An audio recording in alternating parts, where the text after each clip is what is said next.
8 నెలల నిరీక్షణ ఫలించింది. అంతరిక్షంలో ఎన్నో ఇబ్బందులు పడుతున్న సునీత విలియమ్స్, బుచ్ విల్మోర్లు ఎట్టకేలకు భూమి మీదకి తిరిగి రానున్నారు. వీరిని మార్చి మధ్యలో భూమి మీదకి తీసుకొచ్చేందుకు స్పేస్ ఎక్స్ సంస్థ వ్యోమనౌకను పంపనుందని నాసా ప్రకటించింది.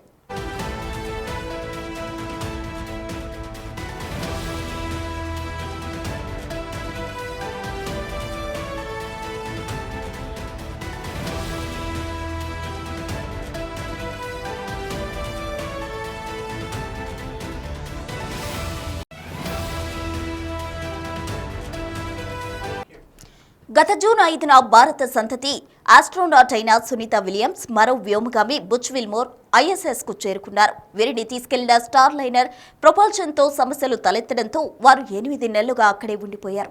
ఈ క్రమంలో అంతరిక్షంలో చిక్కుకుపోయిన వ్యోమగాములు ఆరోగ్యం మీద అనేక అనుమానాలు తలెత్తాయి. వారు చనిపోతారని ఆందోళనలు రేగాయి. అయితే నాసా వీటన్నిటికీ ఎప్పటికప్పుడు సమాధానమిస్తూనే ఉంది.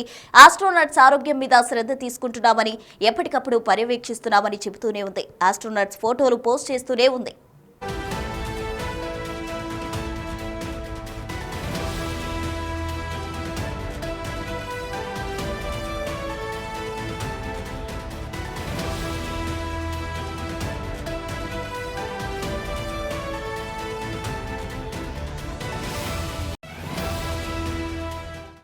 గత జూన్ 5న భారత సంతతి ఆస్ట్రోనట్ అయిన సునీత విలియమ్స్, మరో వ్యోమగామి బుచ్ విల్మోర్ ISS కు చేరుకున్నారు. వీరిని తీసుకెళ్లిన స్టార్ లైనర్ ప్రొపల్షన్ తో సమస్యలు తలెత్తడంతో వారు 8 నెలలుగా అక్కడే ఉండిపోయారు. ఈ క్రమంలో అంతరిక్షంలో చిక్కుకుపోయిన వ్యోమగాములు ఆరోగ్యం మీద అనేక అనుమానాలు తలెత్తాయి. వారు చనిపోతారని ఆందోళనలు రేగాయి. అయితే నాసా వీటన్నిటికీ ఎప్పటికప్పుడు సమాధానం ఇస్తూనే ఉంది.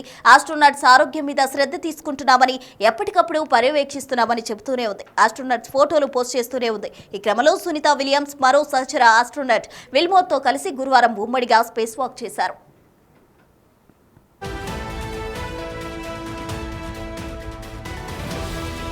తాజాగా చేసిన స్పేస్ వాక్ తో కలిపి సునీత విలియమ్స్ 62 గంటల 6 నిమిషాల పాటు పూర్తి చేశారు. దీంతో NASA astronaut Peggy Watson space walk 60 గంటల రికార్డును ఆమె బ్రేక్ చేశారు. అలాగే స్పేస్ వాక్ టాప్ 10 జాబితాలో కూడా సునీత 4వ స్థానానికి చేరారు. భారత సంతతికి చెందిన నాసా ఆస్ట్రోనట్ సునీత విలియమ్స్ సంచలనం సృష్టించారు. అంతరిక్షంలో ఎక్కువ సమయం నడిచిన మహిళా వ్యోమగామిగా రికార్డు నెలకొల్పారు. ఈ వీడియోను నాసా పోస్ట్ చేసింది.